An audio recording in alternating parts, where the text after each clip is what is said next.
Hail, hail! It is Oedicus, and I am here to bring you a battle report. And this is the first time I've done a battle report on Battletech. So I'm going to approach this as a kind of a learning experiment, number one, in this present type of presentation. So this is a, shall we say, a trial run for how I would like to do Battletech battle reports going forward. So there's probably be a little bit of slop. So I apologize in advance for that. But that is what it is. And it's a learning experience. And as I've been adapting to my new surroundings here in the sunny desert, I'm finding it's easier to create battle reports on Tabletop Simulator simply because I don't have to like mess around with a lot of photographs and whatnot. And so here we are. So Battletech. Battletech holds a special place in my heart. Battletech was the first war game that I picked up back in 1989. It was the summer of 1989. And it created that love of wargaming for me. In terms of sci-fi games or futuristic type games, Battletech is currently my number one war game. My number two war game would go to 40K Epic. I'm not a big giant fan of 40K and have not been for quite some time. However, 40K Epic is also a great system, and maybe I'll do a battle report on that coming up in the near future, especially now that we know that Games Workshop will be producing the Horus Heresy version of Epic. I am very excited for that. Now, we're not here to talk about 40K, though. We're not here to talk about Games Workshop. We're here to talk about Battletech. Now, Battletech, what we're going to be looking at today is a campaign battle report for my campaign, which is an ongoing campaign that is using what's called the Chaos system. And what the Chaos system does, it allows you to have a bank, basically, and you control a company of mechs. And in that company of mechs, you make decisions on what to field, and your opponent does the same. In this campaign, I play the Op 4, and I'm running this campaign online with my friends from across the country. So I haven't really got to establish a good base of operations in Phoenix yet in terms of people I can play with that want to play kind of how I like to play. I'm still working on that, and I'd like to get some more games in person, but for right now I play mostly online. So we're going to be looking at Mallory's World, the campaign, and it's set in the year 3013. So without further ado, let's go ahead and get my face off the camera, and let's look at the battle report. All right. So this is Chapter 4 in the campaign, and what I'm doing is that the players in this campaign control a mercenary company, and that mercenary company is going through the different eras, essentially. And what that means is the different eras. Battletech has a very long and deep history. It is one of the deepest war games and systems and universes that I've ever played in. And Tech Era 1 is 3013 falls into that. And that's basically intro tech. And the first, actually, this is the second season. The first season we played was 3010. So this is 3 years after that first campaign. And I'm marching through the years. So by the end of the year, Mallory's World will be done, and we'll be moving into 3028, where we're probably going to do the Helm campaign, which is where a lot of lost technology was rediscovered. So we're rediscovering the entire storyline, and we're moving through it in a military campaign fashion. So Tech Era 1, everything is very basic, very easy to pick up and grasp. So there's not a lot of the cool stuff from the later eras here, but that's okay. And this battle is going to feature the 13th Mercenary Company and the Draconis Combine, who is the enemy. All right, the 13th Talons, they're going to be fielding a battle lance. Now, what is a lance, you might ask? A lance is a military organizational unit composed of 4 battle mechs. All right, so this is a battle lance, and it is composed of two heavies, a medium, and a light mech. And they're all forming this lance, this platoon, as it were. So we have a hunchback, an archer, a black knight, and a phoenix hawk on the 13th Talon side. And that comes out to be roughly 5,786 battle value. So that's kind of like points in this system. And in this system, the mercenaries have been given more points because they are the attackers. And as you're going to see, the defenders have to get off the table. That's their primary objective. Now, let's look at what these look like. This is a Phoenix Hawk. Now, the image you're seeing with the armor and whatnot, this comes from a site called Flex. Flechs, Fletch. I'm not really sure how to pronounce it, but it allows you to keep track of your games and keep track of your armor, etc. So this Phoenix Hawk is a PXH1, and this is one of our mercenary battle mechs. You can see in this case, it just kind of go over it. On the right side over here, we have all the little dots. That's how many hits that each of those areas can take. And the item underneath it, that's how much rear armor it has. There's also another area that is not shown on this, which is your internal system structures. So once armor is stripped from a location, you start to take damage internally. And that's where the real damage and the fun begins. The Phoenix Hawk, in this case, 45 tons. So it is the upper limit of a light mech. And it's got a walking speed of 6, a running speed of 9, and this important one here, it jumps 6 hexes. So this one is capable of flight and getting to where it needs to be. And it's armed with an array of lasers, a large laser, and a pair of machine guns. All right, now we have the Hunchback. The Hunchback is a medium mech, 50 tons. You can see this one has no jumping capability at all. It's pretty basic in its movement. Movement 4, run 6. It's got a little bit more armor. And this one, this configuration, the HBK-4P, is what you're seeing the picture on the screen here. That shoulder-mounted cannon is what we like to call the Christmas tree. And that thing shoots up to 6 lasers. He also has a pair of lasers under each hand, as you can see. So this thing has 8 medium lasers and then a head-mounted small laser. So this is the Christmas tree build. This lights you up literally. All right, and we have our friend the Archer. The Archer is a heavy 70-ton mech. This is an artillery piece, essentially. This thing's got 2 shoulder-mounted, basically shoulder-mounted LRM-20s. An LRM stands for long-range missiles. So it pops out a pod of 20 missiles with each shot, so it can fire 40 missiles in a turn. He's also got a pair of medium lasers, under each arm, and his torso has a pair of SRM-4s. Those are short-range missiles. They do a little bit more damage but have shorter range, and that will shoot a pod of 4 out. And again, as a 70-ton mech, we have a lot more armor. In captaining this lance is the Black Knight, the BL7KNT model, aka the Megatron model. A lot of armor, 75 tons. This thing's got an arm-mounted PPC cannon, which does a lot of damage. On its torso, we've got a pair of large lasers, also do a lot of damage. And then we have an array of medium lasers and a small laser. So this thing kicks out a lot of energy output and also a lot of heat. Facing off against the mercenaries, we have the 2nd Legion of Vega. This is a Draconis Combine force. This is the Op-4. These are trying to escape the mercenaries. So as you can see, they have less battle value. They have less points. In this case, we're going to be running also another Phoenix Hawk, though this is a different model than the one the mercenaries have. This is a PXH-1K. We have a Shadow Hawk, which is 55 tons, a Wolverine, which is 55 tons, and a Panther, which is 35 tons, a lighter, faster mech. That actually, the PNT-9R packs a punch with its PPC cannon, as you're going to see. So these are a lot lighter. They don't have any 70-ton mechs here. It's pretty stout force, a couple mediums and a couple lights, but one of those lights is a heavier light in the Phoenix Hawk. Looking at what those look like, here again we have another Phoenix Hawk, the 1K. The 1K does not jump, but you can see it has a very fast movement, which is important in this mission.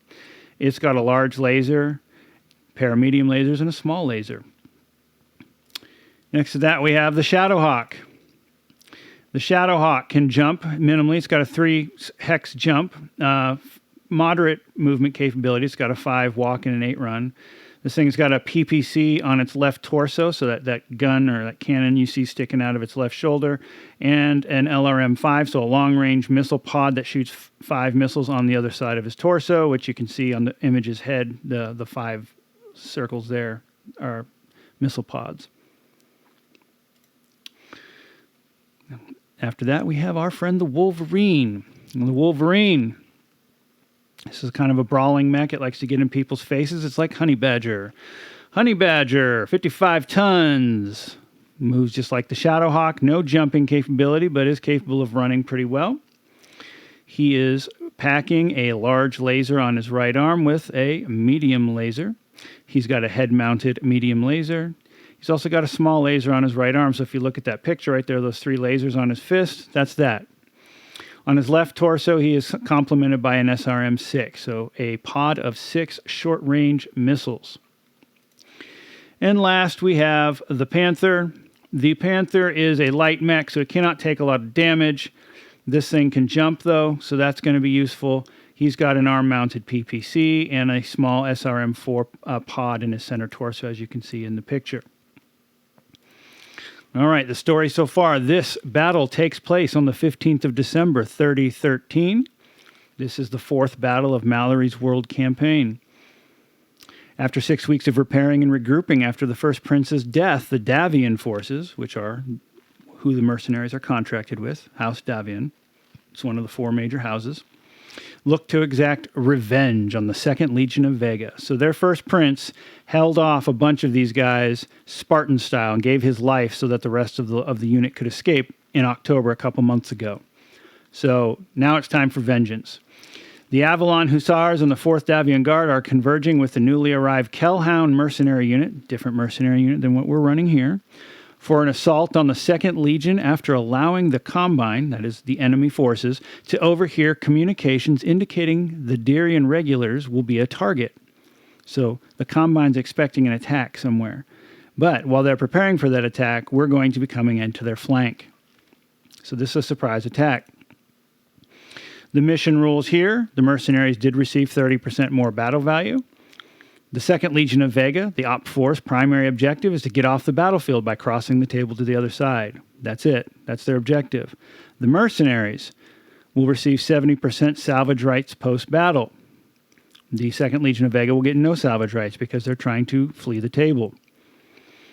None of the options were chosen, but in a Chaos campaign, you can choose options that give you more points, and by giving you more points, it allows you to... It'll make the objective harder, but give you more cash basically at the end. And I did lie. They did get a resupply. So we will be doing the resupply. The 2nd Legion has resupplied, so the mercenaries can gain 150 extra points if they achieve one of their objectives. Their objectives: allow half or less the vegans to the vegans to escape, 250 points. Or if they can prevent the entire lance from escaping, they'll get 600 points. On top of the 150 points for being on a harder mode. The vegans will claim points for the opposite. So those are your rules and your objectives. They want to get off the table. The mercenaries want to try to get at least half of them to not get off the table. The thing is, this thing costs 500 battle points, or your money, basically, to play in. So if the mercenaries do stop half of them from getting off, they will score 400 points. So there'll be 100 points in the hole. So it behooves them to knock both out. Here's the mercenary roster as it stands right now. The mercenary company is down to 9 mechs. All this is just showing you the 9 mechs that we have remaining on the roster and their pilots. All right, and this is our force makeup. This is just a bunch of numbers. We go into pretty good depth. It's one of the reasons why I love Battletech so much. There's also repair and customization and all kinds of stuff. So we have the ability in this case to get paid 750 points battle value, or excuse me, the cash, and we also have potential salvage, which will be 70%, which is so that we can sell some. So there's some good possibilities here. So this was played on Tabletop Simulator. We're going to look at playing the game now. So we're just going to talk you through the turns. If you're interested in understanding what's going on more, if you don't understand Battletech, your first stop is Total Warfare. It is the first book in the series that is the main rule book. You can go to Catalyst's website and pick up a copy of Total Warfare. You can either get a hardback or you can get the PDF. I personally have both, but I enjoy the PDF because you do get free updates when they update their versions. Battletech is very deep. There are a lot of books, and it can get overwhelming. I did on this channel kind of a talk through of all the different books some months ago, but again, I will reiterate, if you wanted to get into Battletech and understand what I'm doing here, the first step is Total Warfare. It's the first book. It's the main rule book. And this is classic Battletech. So this is more granular. There's a second version of Battletech you'll see people play called Alpha Strike. Alpha Strike is more streamlined and more like 40K, and it allows you to get more models on the table and make the game not take forever. So because I'm doing lance-on-lance combat here, I'm fine with classic rules. In fact, I prefer them. But should we ever want to get into more company-based skirmishes, I definitely advise you moving up to Alpha Strike because it's a lot faster. So you can see up in the upper right-hand corner, that is the Combine's forces denoted by their abbreviations. Panther, PHX is Phoenix Hawk, SHD is a Shadow Hawk, WVR is a Wolverine.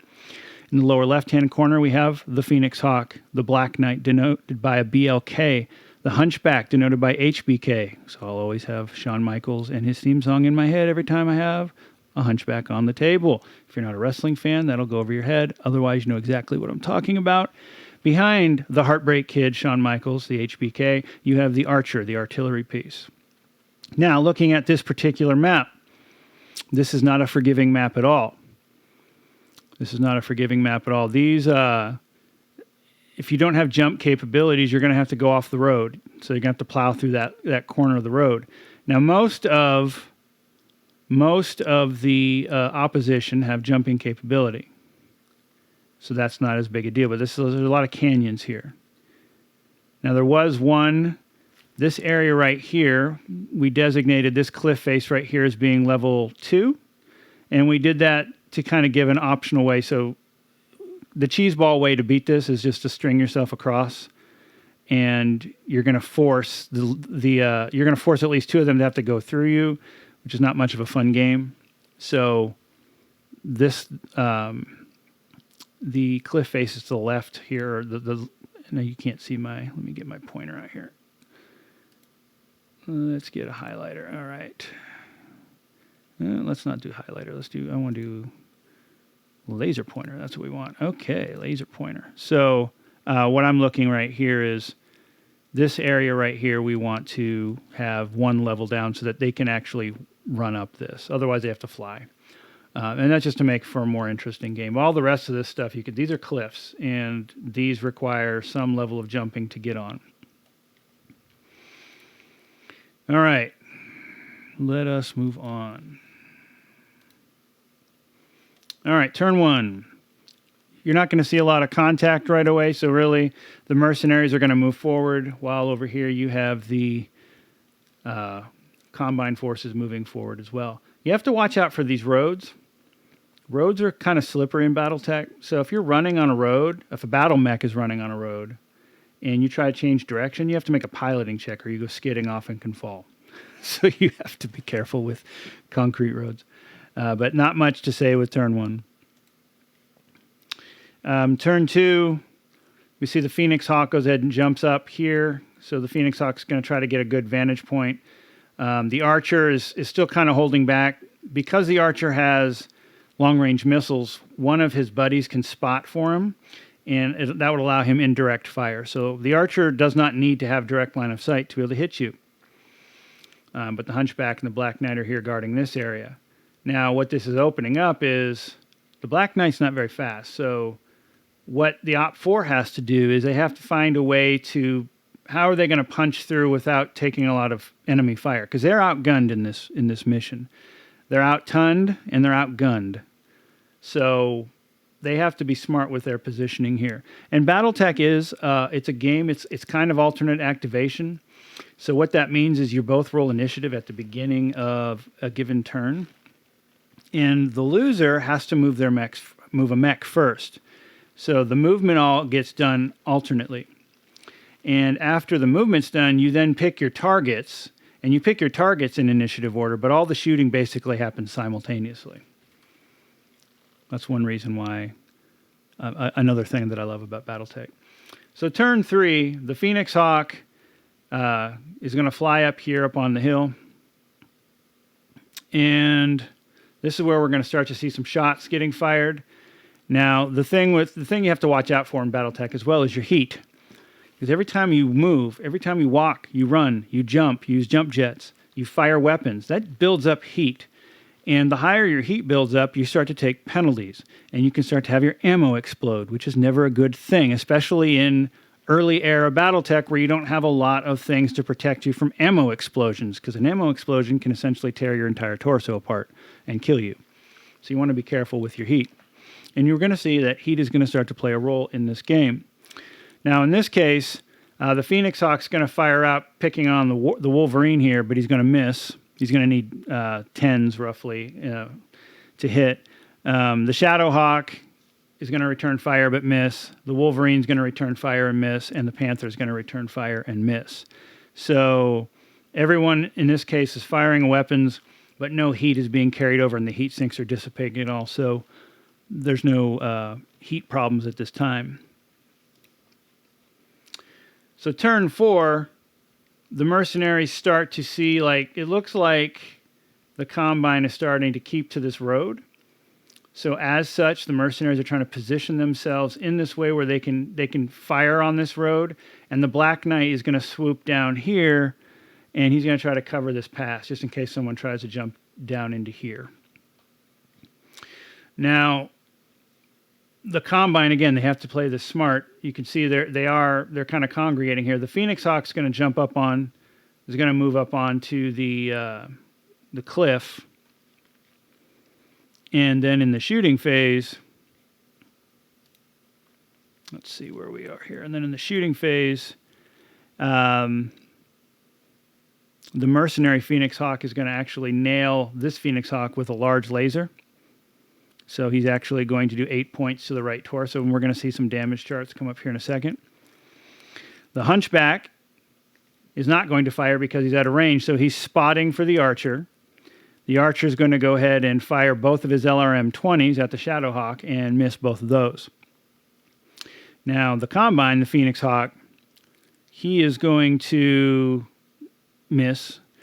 The Panther is going to fire his PPC at the Phoenix Hawk and miss. The Shadow Hawk, right here, he's going to fire his PPC and LRMs at the Hunchback, and he's going to manage to strike the Hunchback in the right arm with the PPC. So he's going to essentially he's going to tear into the Hunchback's armor. The Wolverine's going to miss. So this is one way I was doing a damage report. I'm not super happy with this, and you're going to see me switch, but this is showing the Phoenix Hawk damage. This is the enemy Phoenix Hawk. You see he got hit in the right torso. And we can see that he's got 10 points of armor left on the right torso. The Hunchback, he got nailed with the PPC. And you can see he's got 6 points of armor left in this arm. Now, turn 5. So we've got some damage starting, but things are about to get better. The Phoenix Hawk, the Mercenary Phoenix Hawk, is going to end up flying behind the Wolverine. And so he's got these nice back shots. Now, most of your armor on your battle mechs is very weak in the rear. So if you can get in the rear, you're doing great. The enemy Phoenix Hawk, however, is going to position himself where he can actually kick the Mercenary Phoenix Hawk in the head. And that's not a good thing. The Shadow Hawk here is moving down the beach along with the Wolverine. So the Hunchback, he's moving over to get a better line of sight where he can start employing his Christmas tree. Remember, he's got like a ton of lasers. And then the Black Knight's trying to move back into position because these guys look like they're committing to this northern face. All right, so in shooting, What do we have here in shooting? We have the Phoenix Hawk firing its large laser, medium laser, and both of his machine guns into the Wolverine's back. All weapons are going to hit, so the Wolverine's going to take a laser to the center torso rear. He's going to take a laser to the left arm, and then the machine guns are going to chew at his arm and his right torso. The Hunchback, as we're seeing, is going to end up firing at the Wolverine. So this image is actually wrong. It has me firing at the Shadowhawk, which is not accurate. He's going to be firing 7 medium lasers. He's going to manage to hit 2 of those on the Wolverine and take off right and left torso, 5 points each. So 2 of the 7 lasers are going to hit. Now, it's important to note that the Hunchback needed 11s to hit on 2d6. And why is that? Well, the Hunchback's base gunnery score is a 3. He ran to this position, which adds 2 points to the difficulty. He's got 4 points at long range added to the difficulty, and the target moved enough hexes to add 2 points to the difficulty, which come out to an 11. The Archer is going to fire dual LRM-20s at the Shadowhawk, and he's going to miss again. So he's not getting a break. He's firing all these missiles. These missiles are raining down, not hitting anything. And the Black Knight has been essentially taken out of the game so far. He can't see anything. In return, the Shadowhawk is going to hit the Hunchback. He is going to fire his PPC and LRM. The LRMs are going to hit, and we're going to do some minor damage to the center torso and the leg. The Wolverine is also going to target the Hunchback, but he's going to miss. The Phoenix Hawk is going to target the other Phoenix Hawk right here. So the Phoenix Hawk, this is the combined Phoenix Hawk on the road. This is our mercenary Phoenix Hawk right here on the beach. So he is a level above him. So he's going to target him, and he's going to ping the mercenary Phoenix Hawk in the left arm and strip 8 points of damage. The Panther is going to miss with a shot to the Phoenix Hawk as well from here. Now, melee phase comes after shooting phase. So the Phoenix Hawk wants to punch or kick, at the Wolverine. So the mercenary Phoenix Hawk, he's going to kick at the Wolverine's legs. He's going to manage to do that, and the Wolverine's right leg is going to take 9 points of damage. You know, there's a whole thing on punching and kicking. You do more damage the heavier your mech is. Kicks do a lot more damage than punches. So that's why the Phoenix Hawk opted to do that. Now, the fun part was the Phoenix Hawk up here could kick at the mercenary Phoenix Hawk. You're not going to hit legs when you're above like this. You roll on the punch location table. So he successfully kicked the mercenary Phoenix Hawk, and then managed to roll a headshot, doing 9 points to the head, which utterly destroys the head, caves in the head, kills the pilot, and the mercenary Phoenix Hawk is now dead. So, damage report. Phoenix Hawk, dead, no head. You can see the Hunchback. Hunchback's got some arm damage. You can see he's taking a point to his center torso and his left leg. He's still doing all right. This arm is starting to feel the pain. And then the enemy Phoenix Hawk, you can see he's taking that early damage to the chest.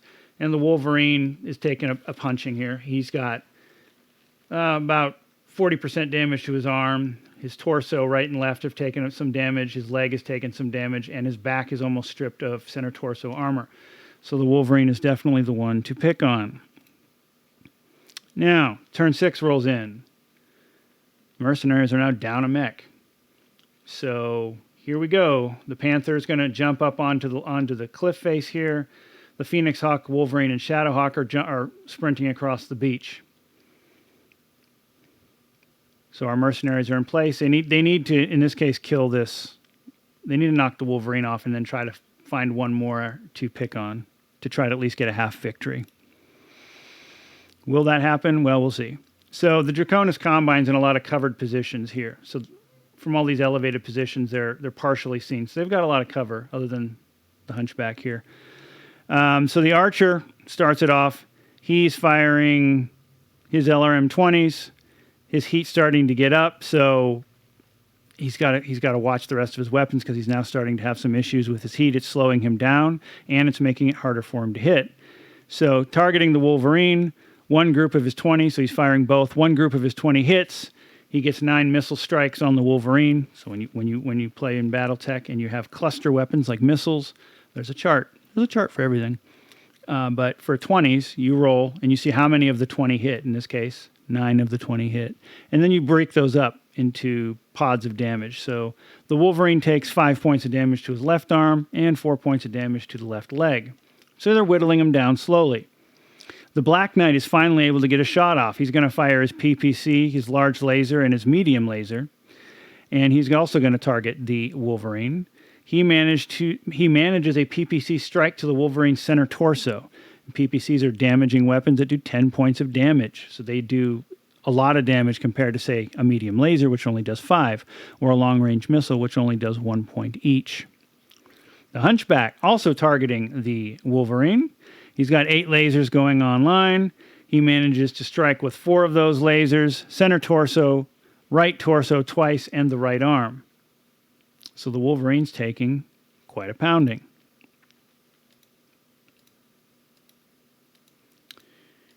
All right, so there's their Wolverine's armor. I've liked this damage better because it just kind of shows you as it's going on what's happening. So here we have the Wolverine and where he is. All right, now, in return, the Panther's going to miss his shot. The Phoenix Hawk is going to nail the Hunchback with a large laser, and that large laser strike's going to hit the Hunchback in the head. That is going to do 8 points of damage to the Hunchback's head. So that's enough to strip armor off and expose some structure, but doesn't flat right kill the pilot yet. And in fact, the pilot has to make a roll to remain conscious, which he does. So everything's great, and the Shadowhawk goes, cool. And the Shadowhawk fires a PPC, which also strikes the Hunchback in the head and blows his head off. So, wow, the Mercenaries just lost 2 mechs to headshots.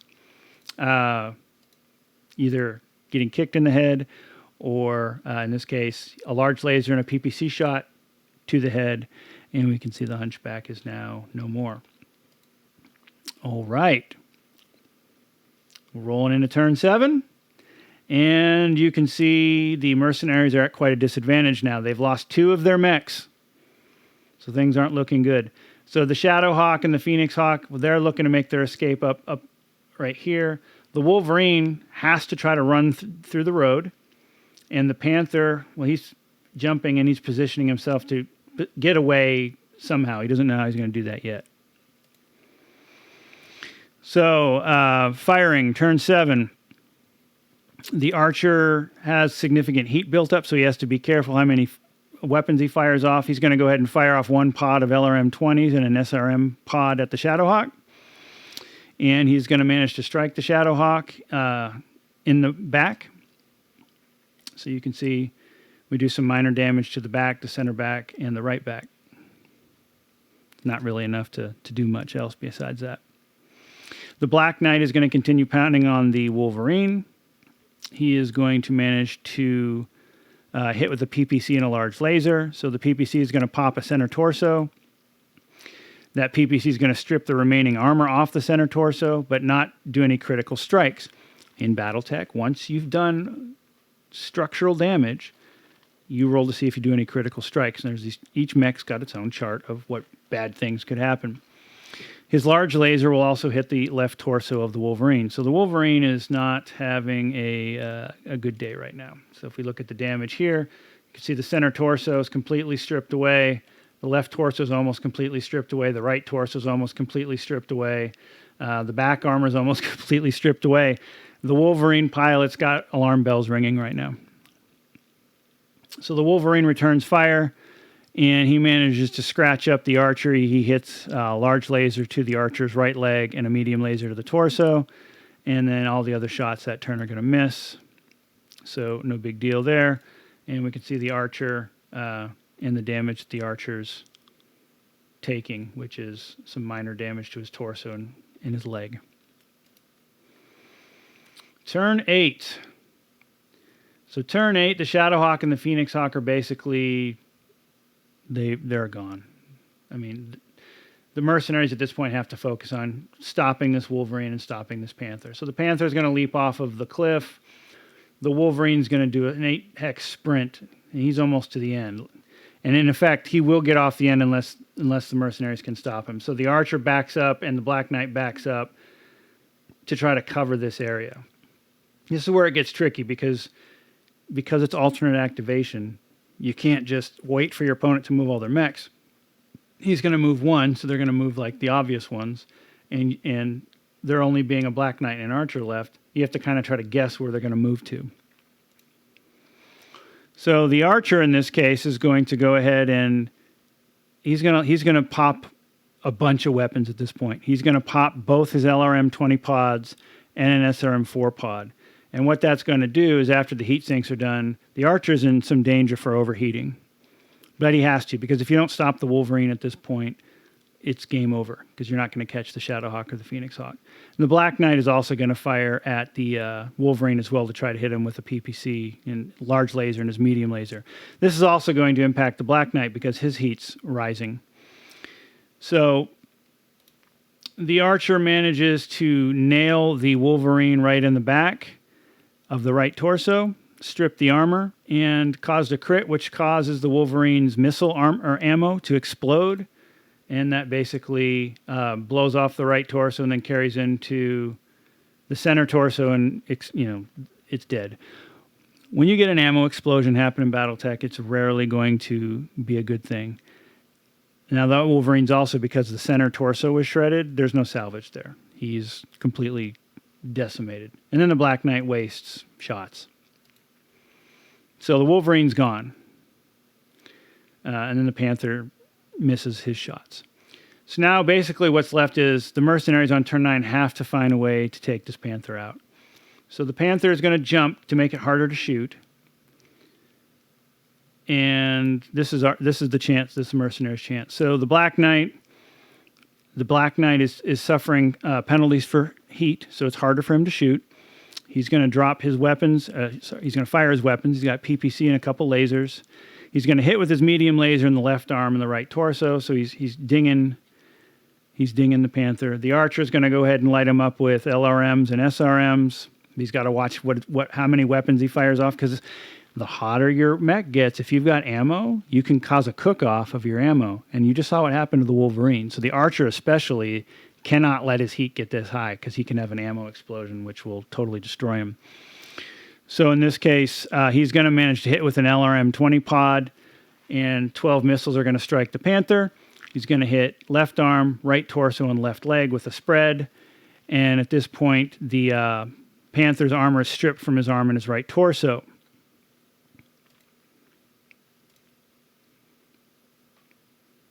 But he's still mobile, and he's still able to continue moving. So turn 10. Different angle here on the picture, but the Panther, basically, the Combine makes it so that only one of these mechs is going to get to shoot. And in this case, it's the Arthur. So the Panther runs into this keyhole and turns around. Or actually, he jumps into this keyhole and turns around. He's almost on the table edge. He can jump off. He's right here. He keeps his front, where most of his armor is, to the front here. And only the Archer is going to get a chance to shoot. The Archer fires LRM 20s because he's overheating, but he ends up missing. And that really, I think, seals the coffin. At turn 11, the Panther is going to jump from the keyhole behind this little ledge. It's going to give him some cover. So the mercenaries are going to have one more chance to try to end him and get a partial victory. We're going to see that the Black Knight's going to hit with the with the PPC.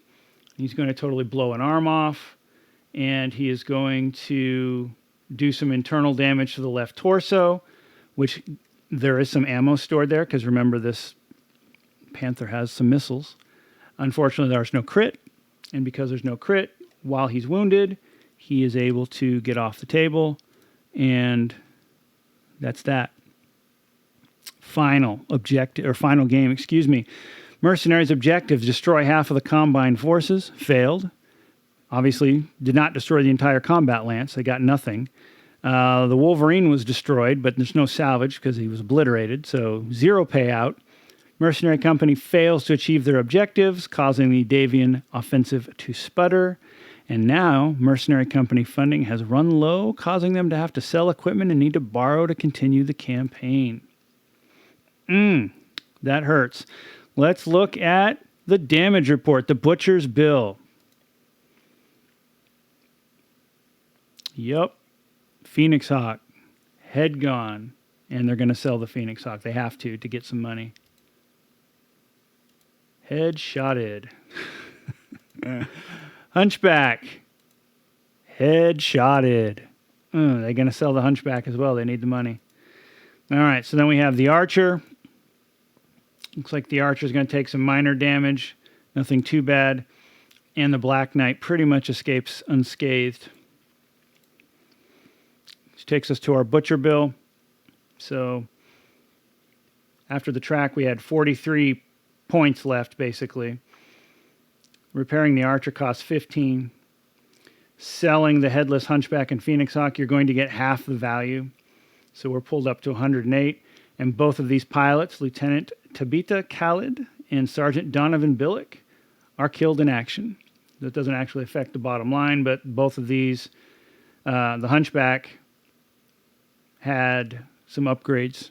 The Hunchback pilot, which was, I want to say it was this one, this lieutenant, had Hunchback upgrades. So she's gone, and you're not going to get that back. And real quick, I just have a slide that shows war chest costs. This is from the Campaign Operations book. It's one of the many books. This just talks a little bit about war chest debt, because what's going to happen now is for Chapter 5 to happen for this mercenary company, they're going to have to borrow money basically to fuel, to ammo, to get ready to go. And so they're going to have to pick the hardest options to try to win back some money. You can't go into debt 2 tracks in a row. So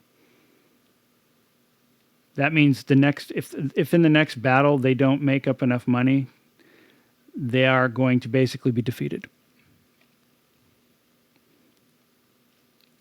All right. So that, my friends, was a Battletech battle report. I don't know how exciting those can be.